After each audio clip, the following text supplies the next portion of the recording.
हे जगणे आनंदाचे प्रवचन 9वे भाग पहिला. तुकयाचे दुकानं महद अवधानाचे.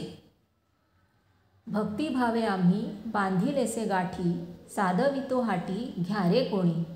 सुखाची ये पेठी घालितेसे दुकानं, मांडियेले वान महदवधान. सुखाचे फुकाचे सकळांचे सार, तरावया पार भवसिंधू. मागे पुढे थोर झाले भाग्यवंत, जिये केला अंत अहंभावे. खोटे कुडे येथ नाही घात पात, तुका म्हणे हित साधा आपुला. तुकारामांचा अभंग आहे. भक्तिभावे म्हणजे भावाविषयीच्या भक्तीचे. भाव म्हणजे अभाव नाही तो, म्हणजे जे आहे त्याच्याविषयी भक्ती. भक्ती म्हणजे जिथे विभक्तपणा नाही ती भक्ती. याचाच अर्थ जे जसं आहे त्याच्याशीच एकरूप होऊन राहण्याची वृत्ती. ती आम्ही बांधिलेसे गाठी म्हणजे कायमची आपलीशी केली आणि आत्ता बाजारात येऊन हाका मारतोय की हे आमच्याजवळ जो माल आहे तो घ्या, कोणीतरी घ्या रे. सुखाची ये पेठी, त्या सुखाच्या पेठेमध्ये दुकान घातलंय. मांडियले वाण, त्या दुकानामध्ये वाण काय मांडून ठेवलंय? महद अवधान. अवधान म्हणजे लक्ष देणं. महद अवधान म्हणजे अति अवधान, तीक्ष्ण अवधान, वर्तमान क्षणाबद्दलची जागृती. हा माल आम्ही मांडून ठेवला आहे आणि कसा देतोय? सुखाचे फुकाचे. आम्ही तो सुखाने आणि अगदी फुकट देतोय. सकळांचे सार, सगळ्या संसाराचं जे सार आहे, ज्याच्यामध्ये सगळं सिक्रेट आहे, गौप्य आहे, सगळंच्या सगळं तुमच्यासाठी मांडलंय. तरावया पार भवसिंधू. हा जो भवसिंधू म्हणतात त्याच्यामध्ये माणूस गटांगळ्या खातो असं समजलं जातं. तो पार तरून जाल असा माल आम्ही मांडून ठेवला आहे. मग म्हणतात की हे काही नवीन दुकान नाही, हे दुकान अनादिकालापासून मांडत आलेत लोक. मागे पुढे थोरं झाले भाग्यवंत. कोण भाग्यवंत? जे बाजारात आले, हा माल बघितला, स्वीकारला, त्याची चव घेत घेत जीवन जगले, हा माल घेऊन गेले, तो सेवन केला आणि आपल्या हाडामासात रक्तात तो माल भिनू दिला. महद अवधान, वर्तमान क्षणामध्ये परिपूर्ण जाग होऊन राहणं. हा माल घेऊन आपल्या अंगी बाणवला, त्याचं काय झालं? जिये केला अंत अहंभाव, त्यांचा अहंभाव नाहीसा झाला.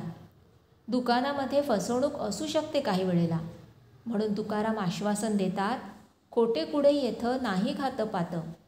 इथे कुठल्याही तऱ्हेची फसवणूक नाही, काही खोटं नाटं नाही. तेव्हा हा माल घेऊन तुम्ही आपलं हित साधा. असंच आम्ही इथे दुकान मांडलंय. पण गंमत अशी होते की आम्ही हा विषय मांडतो, आमच्या दुकानामध्ये हा माल मांडलाय, पण येणारी माणसं म्हणतात की तो माल आम्हाला नको, आम्हाला दुसराच काहीतरी माल पाहिजे. आता हे दुसरा कसला माल मागतायत, काय विचारतायत? बघूया काय काय प्रश्न आलेत ते. पहिला प्रश्न, हस्तसामुद्रिक व फलज्योतिषशास्त्रात काही तथ्य आहे का? याचं उत्तर असं आहे, आमच्या दुकानात तो माल नाही, पण आमच्या दुकानातल्या मालामध्ये जगातल्या सगळ्याचं सार सामावलं असल्यामुळे कुठलाही माल मागितला तरी तो देतो आम्ही. त्याच्याबरोबर दुसऱ्या मालाची छोटी पुडी पण सॅम्पल म्हणून देतो. फुकट घेऊन जा. नेणारे लोक काय करतात? त्यांना हवा असलेला माल घेतात आणि हा फ्री दिलेला माल तिजोरीत ठेवून देतात, आयुष्यात वापरतच नाहीत. काही लोक असं म्हणतात की फ्री दिलेला माल इतका चांगला वाटला की जो माल मागायला आले होते तोच माल कोपऱ्यामध्ये कपाटामध्ये ठेवतात किंवा आमच्या इथेच विसरून जातात आणि जीवन उजळून निघतं. तर हे असं निराळ्या तऱ्हेचं दुकान आहे. तुम्ही मागत असलेला माल हस्तसामुद्रिक व फलज्योतिषशास्त्रात काही तथ्य आहे का? भरपूर तथ्य आहे. कसलं तथ्य आहे? तुमचा जो भूतकाळ आहे तो तसाच पुनरुक्त होत राहणार आहे असं भविष्य सांगतं. आणि ते भविष्य ऐकण्यासाठी ज्योतिषाकडे जाण्याची गरज नाही. तुमचं आजपर्यंतचं आयुष्यच सांगतंय. आज तुमचं वय जर 50 वर्ष आहे तर तुम्ही 25व्या वर्षी जे काही केलं ना तेच नेमकं आज करताय. सगळं सांगता येण्यासारखं आहे. कारण हे जे यंत्र तयार केलं, ज्यांनी ते तयार केलं त्याला त्या यंत्राबद्दल ते किती दिवस टिकणार आहे, कधी बिघडणार आहे, त्याला काय काय होणार आहे, कुठे होणार आहे, हे सगळं माहीत असतं. वॉरंटी कार्डसारखं. यंत्रामध्ये जे काही भरलेलं आहे ते पुढे काय काय होणार आहे हे सगळं लिहून ठेवलेलं आहे. कुठे लिहून ठेवलं आहे? एरवी म्हणतात कपाळावरती, पण आम्ही म्हणतो कपाळाच्या मागे मेंदूवरती लिहून ठेवलेलं आहे आणि ते त्याप्रमाणे जगणार आहे. त्यामुळे तुम्ही जर भानावर नाही आलात तर आज जसे जगताय तसेच उद्या, तसेच 10 वर्षांनी, तसेच 30 वर्षांनी, तसेच मरेपर्यंत, शेवटच्या श्वासापर्यंत. हाय रे देवा, मी आणि माझं. आधी लहान असताना म्हणत होतो माझं खेळणं कुठे गेलं, मग माझी शाळा, माझे मित्र, माझं कॉलेज, माझा बॉयफ्रेंड, माझी गर्लफ्रेंड असे विषय बदलत जातात. त्यानंतर माझा नवरा, माझी बायको, त्यानंतर माझी मुलं, त्यानंतर आजी आजोबा व्हाल, पणजी पणजोबा व्हाल. पण हे मी आणि माझं कधी सुटणार नाही. तुमचं भविष्य म्हणजे तुमच्या मी आणि माझं याविषयी काहीतरी. त्यामुळे ज्योतिषी तुम्हाला सगळं काही सांगू शकतात, कारण मी आणि माझं याचं गणित सांगता येतं, ज्योतिष सांगता येतं. आता राहिलं हस्तसामुद्रिक. विज्ञानाच्या दृष्टीने पाहिलं तर हातावरती रेघा असतात. मूल जेव्हा गर्भावस्थेमध्ये तयार होत असतं त्यावेळेला हाताच्या मुठी बंद असतात. त्यामुळे जिथे घड्या पडतात तिथे त्या त्या तऱ्हेनी काही रेखा उमटतात. मग तुम्ही असं म्हणाल की पावलं कुठे बंद असतात, मग त्याच्यावरती का रेघा उमटतात? पावलंसुद्धा एकदम ताठ नसतात, थोड्याफार प्रमाणात वाकलेली असतात, म्हणून त्याच्यावरही रेघा उमटतात. आता ह्या रेघांना हल्ली जेनेटिक कोडिंग म्हणतात, जीन्स म्हणतात. त्यावरून हातावरील रेघा ठरतात. प्रत्येकाच्या अंगठ्याचा ठसा, बोटांचे ठसे हे पूर्णपणे निराळे असतात. एवढ्यावरून अंगठ्याच्या ठशांवरून माणसं ओळखता येतात. याचं कारण आहे परमात्मा, परमतत्व. आता जेव्हा जेव्हा मी परमात्मा म्हणतो तेव्हा मला परत सांगायला लागू नये की 2 हातांचा, 4 तोंडांचा, 10 तोंडांचा, शेपटीचा, नाकाचा असा मानायचा नाही. जे परमतत्व आहे, अस्तित्वामध्ये भरून निर्गुण निराकार असं जे तत्व आहे त्याला परमात्मा म्हणायचं. तो कोणी पुरुष नाही की माणूस नाही, ते एक तत्व आहे परमजागृतीचं. ते आहे प्रचंड जागृतीचं, जाणीवेचं, महद अवधानाचं आणि त्याचा मूळ स्वभाव आनंद आहे. त्याला म्हणतात सच्चित आनंद. ते जे तत्व आहे ते असेंब्ली लाईनवरच्या मालासारखं एकासारखं एक असा माल तयार करत नाही. प्रत्येक वेळेला काहीतरी नवीन आणि अद्वितीय. जी माणसं उदास होतात, डिप्रेशनमध्ये जातात, त्यांना असं सांगावंसं वाटतं की जी माणसं आत्तापर्यंत होऊन गेली त्यात एकही तुझ्यासारखा नव्हता. आजही तुझ्यासारखं कोणीही नाही आणि पुढे कधीही तुझ्यासारखं कोणी होणारही नाही.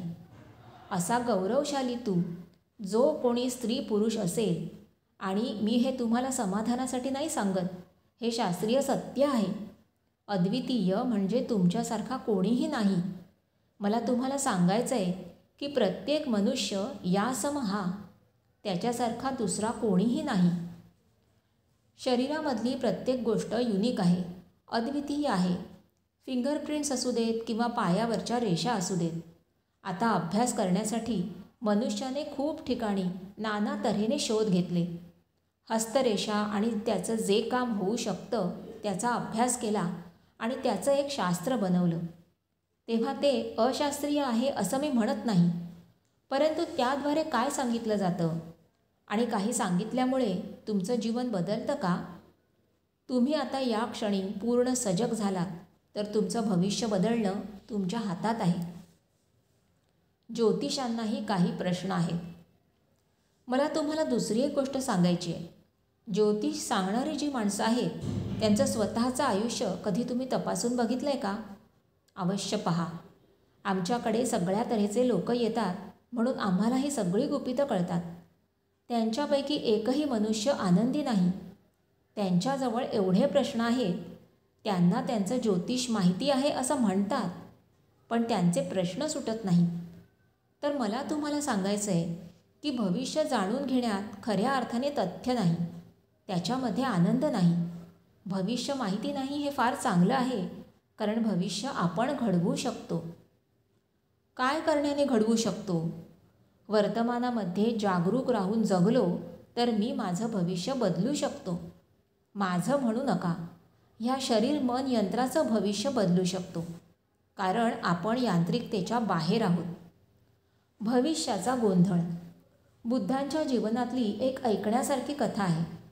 निरंजना नदीच्या काठावरून एक युवक घरी चालला होता.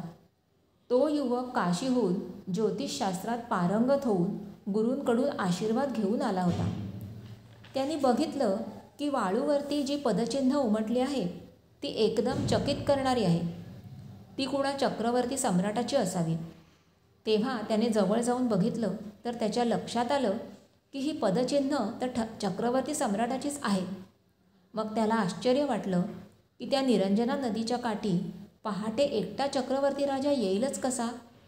चक्रवर्ती राजा म्हणजे त्याच्याबरोबर रथ, घोडे, सैनिक वगैरे पाहिजेत. आणि तो अनवाणी कसा चालेल?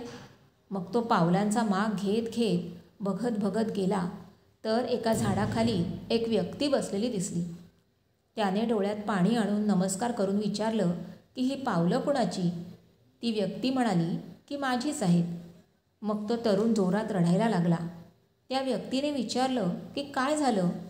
तो म्हणाला की माझी सगळी विद्या निष्फळ ठरली, कारण माझ्या शास्त्राप्रमाणे ही पदचिन्ह एका चक्रवर्ती सम्राटाची असली पाहिजेत. पण आपण तर एक साधू भिक्षू आहात. ती व्यक्ती म्हणजेच गौतम बुद्ध हसले आणि म्हणाले, काळजी करू नको. तुझ्या गुरूंनी तुला जे ज्ञान दिलं आहे त्याच्यावरती मी तुला अजून एक आशीर्वाद देतो की तू खरंच पारंगत आहेस. तुझ्या व्यक्तिगत जीवनामध्ये काहीही अडचण येणार नाही. तुझं हे आयुष्य आहे ना, त्यात तू उत्तम ज्योतिषी म्हणून प्रसिद्ध होऊन जाशील. आणि असा प्रसंग तुझ्या जीवनामध्ये पुन्हा कधी येणार नाही. ही जी पावलं आहेत ना, ती माझी भूतकाळाची आहेत. जर मी जागा झालो नसतो, पूर्णतः पूर्वीसारखाच अहमच्या कचाट्यामध्ये राहिलो असतो, तर मी चक्रवर्ती राजाच झालो असतो.